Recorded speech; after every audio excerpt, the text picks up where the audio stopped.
When people hear the word Belize, they often think about the beach destinations such as San Pedro, Kikaker, and Placencia, even Hopkins, but very few people know about this quaint little town with a beautiful river passing through called the New River.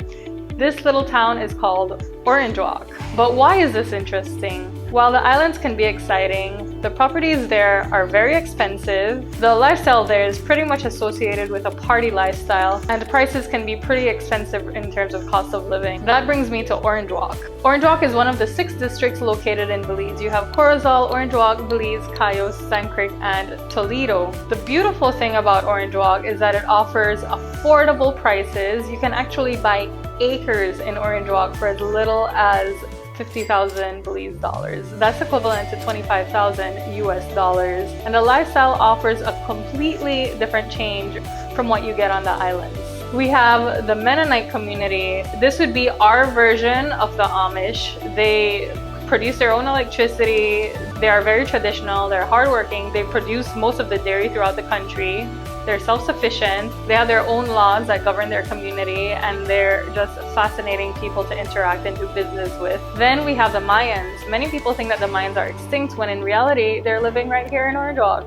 We also have the Mestizos. I would be classified as a Mestizo. We have a ton of Mestizos here. Mestizos are a mix of Europeans mixed with the indigenous people here from Belize. So you get to interact with all these cultures, and it's a great exposure and learning experience to see how other people live.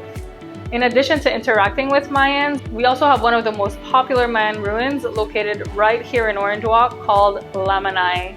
With the best views of the New River, you get to listen to the howler monkeys. It's untamed landscape, so you're gonna see spiders, the give and take tree.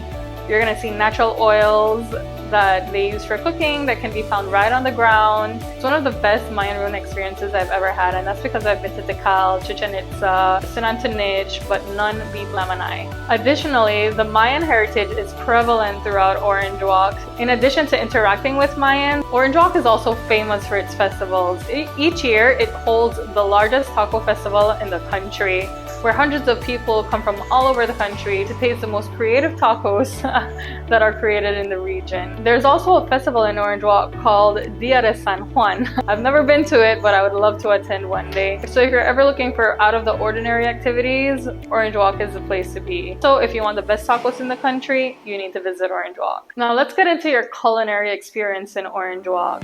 It's not a secret that people from all over the country come to Orange Walk to have an amazing dining experience. In Orange Walk, we have a plethora of restaurants to choose from compared to other districts. We have Maracas Bar and Grill. It's said to be a bit more upscale. It's actually owned by my dad, so we would appreciate the support.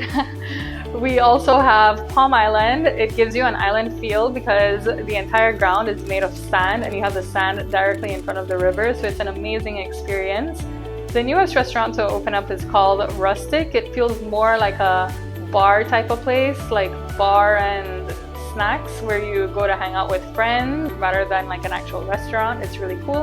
And then we also have Cocina Sabor, which was one of the first restaurants to become popularized here in Orange Walk. So you definitely have a lot more choices than you do in other districts. As for nightlife, what do people have to do here? Well, they have plenty. We have the popular nightclub called High Five. I've been there quite a few times. You'll probably see me next time you visit. We have the gym. That's where the younger crowd tends to go.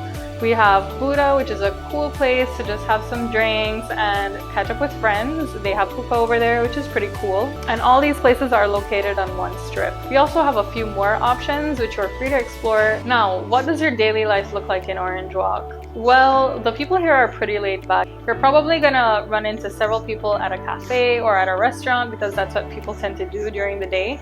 We also have an influx of tourists because of the popular Lamanai Mayan ruins. We have several large tour companies like Education First that pass through Orange Walk in order to give the students an educational excursion.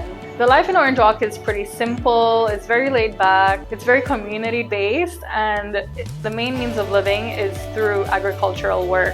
You're gonna see a ton of cane trucks throughout the street. You're gonna see them like falling off the trucks. Like along the road. It's pretty cool. You can even pick one up and clean it and eat it, and boom, you have sugar.